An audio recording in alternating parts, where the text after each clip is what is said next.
সুপ্রিয় দর্শক মন্ডলী, ভেস্তে গেল যুদ্ধবিরতি। নতুন করে 10টি রাষ্ট্রের মধ্যে আবার শুরু হচ্ছে যুদ্ধ। এই যুদ্ধ থামার নয়। এখানে ইসরায়েলি ক্ষেপণাস্ত্র কারখানায় ভয়াবহ বিস্ফোরণ ঘটেছে এবং ট্রাম্প নেতানিয়াহুর মাথার দাম ঘোষণা করা হয়েছে $6 কোটি। জানিয়ে দেব আমাদের হাতে থাকা সর্বশেষ আন্তর্জাতিক আপডেট বাংলা সংবাদ। শুরুতেই থাকছে সংবাদ শিরোনাম, এরপরে জানাবো বিস্তারিত। ইসরায়েলি ক্ষেপণাস্ত্র কারখানায় ভয়াবহ বিস্ফোরণ। আরো জানিয়ে দিব, যুক্তরাষ্ট্রের কাছ থেকে $43 কোটি অস্ত্র কিনছে ভারত। আরো থাকছে ইরানের ঘরে ঘরে যুদ্ধের প্রস্তুতি। এদিকে রাশিয়ার কাছে ইউরেনিয়াম হস্তান্তর করতে চায় ইরান। হিজবুল্লাহ ড্রোনের মোকাবেলা অসত্য স্বীকার করেছে ইসরায়েল। মধ্যপ্রাচ্যের নেতাদের অনুরোধে ইরানে হামলা স্থগিত করেছে ডোনাল্ড ট্রাম্প। ড্রোন ট্রলার চাপে ইমরান খানকে অপসারণ করা হয়েছে, গোপন তথ্য ফাঁস। এবং সর্বশেষে জানিয়ে দেব, ট্রাম্প ও নেতানিয়াহুর মাথার দাম $6 কোটি ঘোষণা ইরানের। এতক্ষণ শুনছিলেন সংবাদ শিরোনাম, এখন বিস্তারিত। তবে অনুরোধ থাকবে এই ভিডিওটিতে একটি লাইক দিন এবং কমেন্টস করে জানিয়ে দিন আপনি কোন জেলা থেকে বা কোথা থেকে আমাদের সাথে যুক্ত রয়েছেন। ইরান ইসরায়েল যুদ্ধের আপডেট ভয়ঙ্কর বাংলা সংবাদ হাতে পেতে চ্যানেলটি সাবস্ক্রাইব করে আমাদের সঙ্গে থাকুন। ধন্যবাদ। ইসরায়েলি ক্ষেপণাস্ত্র কারখানায় ভয়াবহ বিস্ফোরণ। অধিকৃত জেরুসালেমের কোচা থেকে অবস্থিত ইসরায়েলের একটি অত্যন্ত সংবেদনশীল ক্ষেপণাস্ত্র উৎপাদন গবেষণা কারখানায় ভয়াবহ বিস্ফোরণ ঘটেছে। এই ঘটনাকে ইহুদিবাদী সরকারের পক্ষ থেকে নিয়ন্ত্রিত পরীক্ষা বলে দাবি করা হলেও খোদ ইসরায়েলি গণমাধ্যমগুলো তা বিশ্বাস করছে না। তেল আবিব এই ঘটনার আসল সত্য গোপন করছে বলে জোরালো সন্দেহ প্রকাশ করেছে দেশটির মূলধারার সংবাদ মাধ্যমগুলো। ইরানি সংবাদ মাধ্যম পাঁচ টুডে ইসরায়েলি মিডিয়ার বরাত দিয়ে জানায়, শনিবার সন্ধ্যায় অধিকৃত জেরুজালেম থেকে 30 কিলোমিটার পশ্চিমে অবস্থিত বাইত শিমেশ এলাকায় এই শক্তিশালী বিস্ফোরণ ঘটে। আক্রান্ত কারখানাটি ইসরায়েল রাষ্ট্রায়ত্ত সামরিক কোম্পানি এর মালিকানাধীন, যা মূলত দেশটির প্রতিরক্ষামূলক আক্রমণাত্মক অত্যাধুনিক ক্ষেপণাস্ত্র উন্নয়ন তৈরি কাজ করে যাচ্ছে। বিস্ফোরণের পরপর ইসরায়েলি সামরিক বেসামরিক প্রশাসনের পক্ষ থেকে দাবি করা হয় এটি একটি পূর্ব পরিকল্পিত নিয়ন্ত্রিত বিস্ফোরণ বা পরীক্ষা ছিল। তবে সরকারের এই বয়ানকে পুরোপুরি প্রত্যাখ্যান করেছে ইসরায়েলি নিজস্ব গণমাধ্যম। ইসরায়েলি টেলিভিশন চ্যানেল 24 এক প্রতিবেদন জানিয়েছে, বাইত শিমেশের বিস্ফোরণটি আগে থেকে পরিকল্পিত কোনো পরীক্ষা ছিল এমন একটি সরকারি দাবির পেছনে যথেষ্ট সন্দেহ রয়েছে। যুক্তরাষ্ট্রের কাছ থেকে $43 কোটি অস্ত্র কিনছে ভারত। ভারতের কাছে $42.82 লাখ সমরাস্ত্র বিক্রি করেছে যুক্তরাষ্ট্র। মার্কিন পররাষ্ট্র মন্ত্রণালয় সোমবার এক বিবৃতিতে তথ্য জানিয়েছে, যুক্তরাষ্ট্রের কাছ থেকে মূলত দুই ধরনের সমরাস্ত্র কিনছে ভারত: H-64 অ্যাপাচি হেলিকপ্টার এবং M777A2 আল্ট্রালাইট হাইডেজার ক্ষেপণাস্ত্র। দুটি চালানো এইসব ক্ষেপণাস্ত্র সমরাস্ত্র ভারতে পাঠানো হবে বলে উল্লেখ করা হয়েছে পররাষ্ট্র মন্ত্রণালয়ের বিবৃতিতে।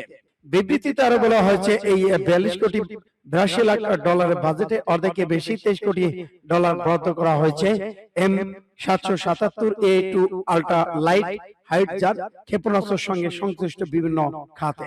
এদিকে মার্কিন পররাষ্ট্র মন্ত্রণালয়ের বিবৃতিতে বলা হয়েছে, এই অস্ত্র, ক্ষেপণাস্ত্র এবং ক্ষেপণাস্ত্রের আনুষঙ্গিক উপাদান, স্পেয়ার, মেরামত, প্রশিক্ষণ, প্রযুক্তি সহায়তা, ফিল্ড সার্ভিসের ডিপো সক্ষমতা এবং লজিস্টিক ও প্রোগ্রাম সাপোর্টের সঙ্গে সংশ্লিষ্ট বিভিন্ন খাতের জন্য এই অর্থ বরাদ্দ করা হয়েছে।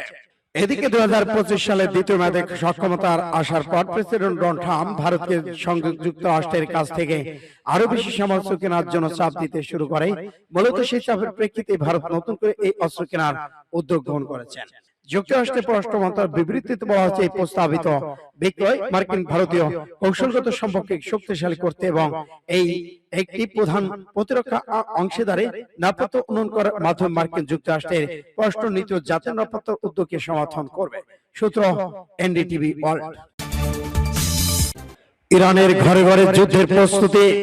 ইরান ও যুক্তরাষ্ট্রের মধ্যে কূটনৈতিক আলোচনায় একটি চুক্তি হওয়ার সম্ভাবনা নিয়ে অচল অবস্থা তৈরি হয়েছে। ইরান যুদ্ধ অবসানে মধ্যস্থতাকারী পাকিস্তান 1 মাসের বেশি সময় ধরে মার্কিন ইরানি কর্মকর্তাদের মধ্যে দ্বিতীয় দফায় বৈঠক আয়োজনের জন্য সর্বোচ্চ চেষ্টা চালিয়ে যাচ্ছে। তবে এখন পর্যন্ত এতে আসার কোনো লক্ষণ পাওয়া যাচ্ছে না। উল্টো সময় যত যাচ্ছে মধ্যপ্রাচ্যে যুদ্ধ ছড়িয়ে পড়ার সংখ্যায় বেড়ে চলেছে। এদিকে মার্কিন প্রেসিডেন্ট ডোনাল্ড ট্রাম্প সম্পর্কে জানান, ইরান যদি কোনো চুক্তিতে খুব তাড়াতাড়ি রাজি না হয় তাহলে চরম পরিস্থিতি মোকাবেলা করতে হবে। নিজেদের মালিকানাধীন ট্রুথ সোশ্যাল অ্যাকাউন্টে দেওয়া এক পোস্টে ট্রাম্প লিখেছেন, ইরানের জন্য সবসময় খুব তাড়াতাড়ি ফিরে আসছে এবং তাদের দ্রুত পদক্ষেপ নিতে হবে, না হলে ইরানে কিছুই অবশিষ্ট থাকবে না। অন্যদিকে ইরান জানিয়েছে তারা ফের যুদ্ধের জন্য প্রস্তুত। সিএনএন এবং আল জাজিরা সহ বিভিন্ন আন্তর্জাতিক মিডিয়া খবর বলা হয়েছে, বেসামরিক নাগরিকদের অস্ত্র চালানো প্রশিক্ষণ দিচ্ছে ইরান সরকার। দেশটির বিভিন্ন শহরে মসজিদ থেকে শুরু করে অন্যান্য জায়গায় যুদ্ধের জন্য প্রস্তুত করা হচ্ছে নাগরিকদের। নামে এক তরুণী সিএনএন কে বলেন, আমি দেশ এবং জনগণের জন্য জনজীবন উৎসর্গ করতে প্রস্তুত রয়েছে। রাশিয়ার কাছে ইউরেনিয়াম হস্তান্তর করতে চায় ইরান। ইরান তাদের সমৃদ্ধ ইউরেনিয়াম মজুদ রাশিয়ার কাছে হস্তান্তর করতে চায় বলে জানিয়েছেন সৌদি আরবের গণমাধ্যম আল হাদাহা। ভাষা একটি নথির ভারতে গণমাধ্যমটি জানিয়েছে, পাকিস্তানের মাধ্যমে যুক্তরাষ্ট্রের কাছে পাঠানো তেহরানের সর্বশেষ শাস্তি প্রস্তাবের জন্য হিসেবে বিষয়টি সামনে আনা হয়েছে। আল হাদাথের সোমবার প্রতিবেদনটি ইংরেজি প্রকাশ করে রাষ্ট্র মালিকানাধীন গণমাধ্যম আরটি। প্রতিবেদন অনুযায়ী দীর্ঘ সময়ের জন্য তাদের পারমাণবিক কর্মসূচি রাখতে প্রস্তুত রয়েছেন, তবে শর্ত হলো তাদের উচ্চ পর্যায়ের সমৃদ্ধ ইউরেনিয়াম যুক্তরাষ্ট্রের পরিবর্তে রাশিয়ার কাছে হস্তান্তর করতে সক্ষম হবে। আন্তর্জাতিক পারমাণবিক সংস্থা আইইএ হিসাব অনুযায়ী ইরানের কাছে বর্তমান 400 কেজি বেশি সমৃদ্ধ ইউরেনিয়াম রয়েছে, যা পারমাণবিক অস্ত্র তৈরির 90% বেশি মাত্রায় সমৃদ্ধ ইউরেনিয়ামের প্রয়োজন হয়। যুক্তরাষ্ট্রের সঙ্গে ইরানের সংঘাতের অবসান ঘটাতে মস্কো থেকে সহযোগিতা প্রস্তাব দিয়ে আসছে, বিশেষ করে ইরানের ইউরেনিয়াম নিয়ে ভূখণ্ড সংরক্ষণ আগ্রহ দেখিয়েছে। হিজবুল্লাহ ড্রোন মোকাবেলায় অসহায়ত্ব স্বীকার করেছে ইসরায়েল। লেবানন সীমান্তে ইসরায়েলি সেনাবাহিনীর চ্যালেঞ্জের সম্মুখীন হওয়ার কথা উল্লেখ করে একজন ঊর্ধ্বতন ইসরায়েলি সামরিক কর্মকর্তা বলেছেন, মূল হুমকি এখন আরো বিধ্বংসী ক্ষেপণাস্ত্র রকেটের মধ্যে সীমাবদ্ধ নেই, বরং আমরা এখন হিজবুল্লাহ বিস্ফোরণ ড্রোনের সম্মুখীন হয়েছে। ইরানের বরাদ্দে পাঁচটি জানিয়েছে ইসরায়েলি সেনাবাহিনী 55 প্যারাশুট ব্রিগেড মেজর ডেভিড বেনজিয়ন বলেছেন, আমরা এখন বিস্ফোরণ সুযোগের যুগে আছে, কারণ হিজবুল্লাহ কর্তৃক ইসরায়েলি বাহিনীর বিরুদ্ধে ব্যবহৃত ফাইবার অপটিক ড্রোনের কারণে আমরা বেশি সংখ্যক ইসরায়েলি সৈন্য হতাহত হচ্ছে। তিনি আরো যোগ করেছেন, আমরা এমন একটা ড্রোন নিয়ে কথা বলছি যা প্রচলিত পদ্ধতি প্রতিহত করা কার্যত অসম্ভব, কারণ এগুলো একটি পাতলা তারের মাধ্যমে চালকের সাথে যুক্ত থাকে, ব্লক করার মতো কোনো সিস্টেম নেই। মধ্যপ্রাচ্যের নেতাদের অনুরোধে ইরানে হামলা স্থগিত করেছে ট্রাম্প। মধ্যপ্রাচ্যের মিত্র দেশগুলোর অনুরোধে ইরানের উপর পরিকল্পিত হামলা স্থগিত করেছে যুক্তরাষ্ট্রের প্রেসিডেন্ট ডোনাল্ড ট্রাম্প। এই বিষয়ে গুরুতর আলোচনা চলছে। একই সঙ্গে উপসাগরীয় দেশগুলোর নেতাদের ইরানে তাকে হামলা চালানো স্থগিত রাখার অনুরোধ করেছেন।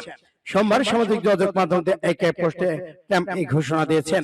এর আগে তিনি সতর্ক করেন, ইরান যদি দ্রুত চুক্তিতে না পৌঁছায় তাহলে ভঙ্গুর যুদ্ধবিরতি ভেঙে আবার সংঘাত শুরু হতে পারে। পরিকল্পিত হামলা সম্পর্কে বিস্তারিত করে কিছু জানেন ট্রাম্প, তবে তিনি লিখেছেন, গ্রহণযোগ্য কোন চুক্তি না হলে মুহূর্তে নোটিশে ইরানের বিরুদ্ধে পূর্ণ মাত্রা বড় সামরিক হামলা চালানোর জন্য তিনি যুক্তরাষ্ট্রের সামরিক বাহিনীকে প্রস্তুত থাকার নির্দেশ দিয়েছেন। এর আগে ট্রাম্প কখনো প্রকাশ করেননি যে 19 মে ইরানের উপর হামলা পরিকল্পিত ছিল, তবে সম্ভবত তিনি সতর্ক করে বলেছেন, ইরানের জন্য খুব দ্রুত সময় ফুরিয়ে আসছে, তাদের দ্রুত পদক্ষেপ নিতে হবে। পাকিস্তানের গোপন তথ্য ফাঁস ড্রোন নূর চাপে ইমরান খানকে অপসারণ করা হয়েছিল। পাকিস্তানের সাবেক প্রধানমন্ত্রী ইমরান খানকে দেশটির পার্লামেন্টে অনাস্থা ভোটের মাধ্যমে সক্ষমতা থেকে অপসারণ করা হয়েছিল। সেই ঘটনা প্রায় 4 বছর পর নতুন করে আলোচনায় এসেছে একটি গোপন কূটনৈতিক বার্তা, যা প্রকাশ করেছে যুক্তরাষ্ট্র ভিত্তিক অনুসন্ধানী সংস্থা ড্রপ সাই। পাকিস্তানে এ ধরনের কূটনৈতিক বার্তা সাইফার নামে পরিচিত। প্রকাশিত ওই বার্তায় উঠে এসেছে বেশ কিছু চাঞ্চল্যকর তথ্য। এতে ইঙ্গিত পাওয়া যায় ইমরান খানকে ক্ষমতা থেকে অপসারণের পিছনে ওয়াশিংটন ভূমিকা ছিল। এর আগে থেকেই ইমরান খান তার সরকারের বিরুদ্ধে বিদেশি ষড়যন্ত্রের অভিযোগ তুলে আনছিলেন। বিভিন্ন বক্তব্যে তিনি এই সাইবার এর প্রসঙ্গে উল্লেখ করে এবং তার সরকারকে হটানোর পিছনে আন্তর্জাতিক চাপ কাজ করছে। কেবল I-0678 নামে পরিচিত এবং নথিতে ওয়াশিংটন নিযুক্ত পাকিস্তানের তৎকালীন রাষ্ট্রদূত আসাদ মজিদ খান ও যুক্তরাষ্ট্রের পররাষ্ট্র দপ্তরের জ্যেষ্ঠ কর্মকর্তা ডন্ট নূর বৈঠকে বিস্তারিত তথ্য রয়েছে। এদিকে এনডিটিভি, হিন্দুস্তান টাইমস, ইকোনমিক্স টাইমসের ভারতে একাধিক গণমাধ্যম প্রতিবেদনে এসব তথ্য উঠে আসে। ফাঁস হওয়া তার বার্তার তথ্য পাওয়া অনুসারে ওয়াশিংটন বিভাজন হয়েছিল ইমরান খান। ইউক্রেনের বিরুদ্ধে রাশিয়ার যুদ্ধে ইমরানের নিরপেক্ষ অবস্থান বজায় রাখার বিষয়টি ওয়াশিংটন অসন্তুষ্টের মূল কারণ। বার্তা অনুযায়ী ডোনাল্ড ট্রাম্প এর মতো দেন, ইমরান খান সরিয়ে দেওয়া হলে ইসলামাবাদ ওয়াশিংটন দ্বিপাক্ষিক সম্পর্ক আরো ভালো হতে পারে। ট্রাম্প নেতানিয়াহুর মাথার জন্য পুরস্কার ঘোষণা করবে ইরান। মার্কিন প্রেসিডেন্ট ডোনাল্ড ট্রাম্প ইসরায়েলি প্রধানমন্ত্রী বেনিয়ামিন নেতানিয়াহুর মাথার উপর পুরস্কার ঘোষণা নিয়ে আলোচনা করেছে ইরান। সোমবার ব্রিটেনের সংবাদ মাধ্যম টেলিগ্রাফ তাদের অনলাইন প্রতিবেদনের তথ্য জানিয়েছে। খবরে বলা হচ্ছে, পশ্চিমা এই দুই দেশের নেতার হত্যার জন্য 5 কোটি ইউরো প্রস্তাব করা একটি বিল নিয়ে দেশটির পার্লামেন্টে ভোটাভুটির কথা রয়েছে। ইরানের জাতীয় নিরাপত্তা কমিশনের চেয়ারম্যান ইব্রাহিম আজিদি ইসলামিক প্রজাতন্ত্রের সামরিক নিরাপত্তা বাহিনীর পাল্টা ব্যবস্থা শিরোনামে এই বিলটি তৈরি করেছেন। ইরানের অতর্কিত হামলা শুরুর পর ইসরায়েল ও যুক্তরাষ্ট্র দেশ দুটির যৌথ হামলা ইরানের তৎকালীন সর্বোচ্চ নেতা আয়াতুল্লাহ আলী খামেনি সহ দেশটির কয়েক ডজন শীর্ষ সামরিক কর্মকর্তা নেতা নিহত হন। এরই প্রতিশোধ হিসেবে এই পদক্ষেপ নিতে চলেছে ইরান, এ নিয়ে আজিজি জানান। আর চালানো হামলা ট্রাম্প ও নেতানিয়াহু মার্কিন সেন্ট্রাল কমান্ডের অ্যাডমিরাল ব্রাডকোভার দায়। তাদের অবশ্যই পাল্টা সহ সমপরিমাণ পদক্ষেপ মুখোমুখি হতে হবে। এছাড়া পৃথক ঘোষণায় কমিশনের সদস্য মোহাম্মদ নাভাইয়ান বলেছেন যে ট্রাম্প নেতানিয়াহুকে জাহান্নামে পাঠাবে, তার জন্য পুরস্কার ঠিক করতে পার্লামেন্টে শিগগিরই ভোট হবে। পাশাপাশি যুক্তরাষ্ট্র ইসরায়েলকে সতর্ক করে তিনি বলেছেন, ইরানের যদি আবার হামলা হয় ধ্বংসাত্মক জবাব দেওয়া হবে। সূত্র আরব নিউজের।